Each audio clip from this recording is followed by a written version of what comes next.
What's up, everybody? It's Devontae. Today we're in the studio, aka my apartment. Today we're going to talk about letting go of expectations in your 20s, and sometimes you can feel like a failure in life, and what to do to sort of fix that, or at least what I think, in my opinion.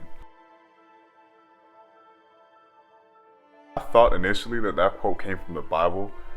I did some research, and supposedly, allegedly, it's Theodore Roosevelt who coined that quote. A little bit of backstory, introduction into me and this entire rant of feeling behind in my 20s is I had this idea when I was really young, like 10 or 11. I've always been ambitious, I've always been creative, and maybe that's my own hubris, my own ego talking, but I believe that I've always been those two things, creative and very ambitious. I was raised by a single mother, so I had this idea that I had to get rich to save her, to save my family, because growing up in the rural Southeast, they aren't living lavishly, right? So I had this idea that I had to get rich in order to save everyone.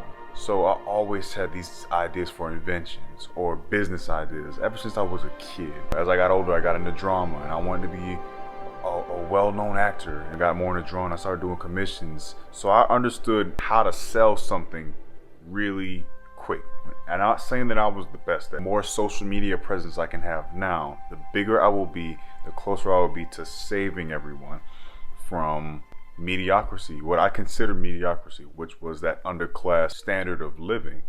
I didn't like it. Of course, there's far more impoverished people across the world, but for the standards in America, I knew I had to do more. So naturally, like anybody else, I consumed more media, whether it was me trying to make fight choreography because I used to like martial arts, looking at art videos because obviously I used to draw. I started flipping things like clothes on eBay. I started reselling sneakers. Anything that you can think of in that little sector, I was in it and I was trying to capitalize on it.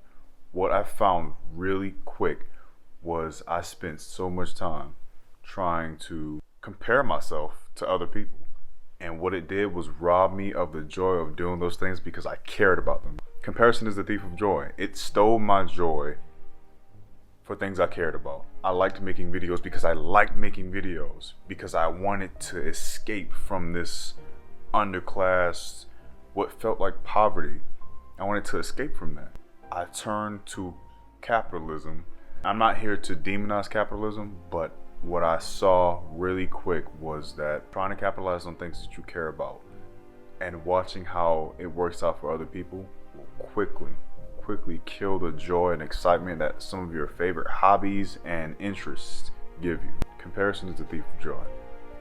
Now in this next segment, I want to talk about ascribed statuses, which is loosely, and take this literally, loosely defined as a status that you're born with involuntarily. You want to think about it as your race. It's an ascribed status. You know, it's kind of given to you. Your height, things that you really can't change. Some of your friends might have a better ascribed status than you, which doesn't necessarily, it doesn't determine their outcome, but it may affect their opportunity. And in that, doesn't mean that they're better, but are more opportunities presented to them? Yes, that's possible, especially in this economy. Family structure. Who you are right now, who you've been, who you're going to be, is a result of an infinite amount of decisions that were made before you were even born. You could have been born in another country, you could have been born another race, another gender, another entire identity. There's also a concept that comes from the author Thomas Sowell, who's an economist based in America, is that there could be 5 prerequisites to success. Most people will have about 2 or 3. A lot of people will have 4, but unless you have all 5, you will not become successful. What does that mean? The point that he's trying to bring your attention to is the threshold to success is a lot more difficult to achieve than we might let on. I did a Google search. It said that 42% of Gen Z suffer from depression. A large part of it, I think, has to do with the internet. We have this thing where we can constantly be reminded how poor we are, how less than we are, how unsuccessful we are, and how addicted to becoming those things, even when you don't have those prerequisites available to you. Constantly reminded about the fact that we don't have it. And I also want to remind you guys of something I spoke of in my previous video. I think I might end up being known as the guy who like to talk about marshmallows, but it's not marshmallows. It's the marshmallow experiment. Loosely, it was give kids a marshmallow, and if you wait a certain amount of time, they'll give you another one. Kids who waited for the next marshmallow and didn't eat it immediately led more successful lives than the kids who ate it immediately. And what did this measure? What it measured was immediate and delayed gratification. Those two things, whether or not you were able to wait, hold out, and have a little bit of patience as a child, dictated just how successful you were in life. They tracked them for over 40 years. Something as small as that is the ability to have patience, determine how successful someone was going to be. So all these things go into how successful you are. And in my little rant now that I think about it, might contribute to a large portion of why Gen Z, seeing people that do have those attributes, not understanding what it is that they have that we don't, is what's making people suffer. Next segment I want to talk about is abundance mindset. You might have heard this so many times from people who talk about things like the law of manifestation, the law of attraction. From what I gathered loosely, an abundance mindset is a growth. It's about chasing more. It's about believing there's more available. That funnel of what you can accomplish and what you will accomplish is open and not closed. It's not constrained. It's allowing your mind to ask the right questions about how do I get this? Not that I can't have this, how do I acquire it? There's an interesting quote by Henry Ford that I want to talk to you about though. It goes, whether you think you can or you think you can't, you're right. People who succeed at anything in life already believe that they will, already believe that they can. I don't think these people are lucky.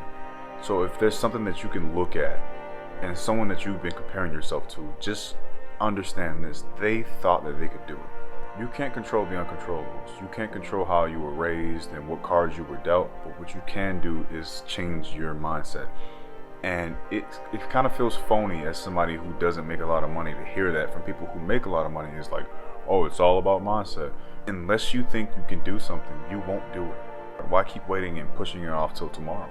And this video isn't intended to be motivational at all. It's just, what is limiting you from believing that you can do it? And I think that'll be the first step in to stop comparing ourselves with other people so we can stop feeling behind in life in general. Adopting an abundance mindset. Instead of, do I think I can do this? What does it take to do this?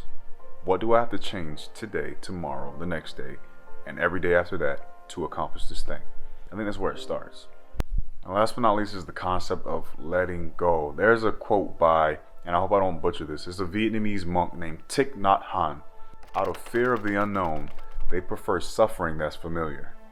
And particularly as somebody in my 20s, what I had to let go was this idea that I needed to be more like people who had more money, more fame, more virality than I did. Just letting go this concept of having to chase money, because when you're of service to people, money comes. When you provide value, money comes. I've been wanting to acquire a lot of money so I can provide value, and it's like, no, I had it backwards. But you don't do it without not comparing yourself, which was the first concept. You don't do it without acknowledging the hand that you were dealt in your family structure and understanding how difficult it is to be successful. You don't do it without adopting the abundance mindset. And last but not least, you don't let go without understanding that it hurts more to hold on to scarcity mindset, to comparison, to however you might have been raised. And I'm not here to tell you to let go of your trauma. I'm not here to tell you what to think. I'm not here to tell you that you need to be more motivated. I don't think motivation gets you very far, if far at all. But what I will say is, how long has you not letting go of something, a struggle, a traumatic experience, how long has that worked for you? These are the questions I'm asking to myself. As I'm talking into this camera, I can actually see myself. I'm asking myself these questions too. How long are you going to spend watching other people win, comparing yourself to them, before you just let that go? Let that comparison go and you just produce content. Let that comparison go and you write that book. Let that comparison go and you go take that class. Let that comparison go and you ask for that promotion. How long are you going to have these limiting, anchoring beliefs that are going to hold you down before you let go? Or enter the void of the unknown and see what kind of world you can create there. Because you know the world that you're in now is hell. And you're holding on to it because it's familiar. Pain is familiar. I know. Why do you feel like a failure? It's because you won't let that idea go. Let it go. Hope y'all like, comment, subscribe, and until next time. If you want to check out a video for my 5 goals for 2023, I'll have it somewhere here. And I love you. Take care of yourself. Devontae, I'm out. Let it go.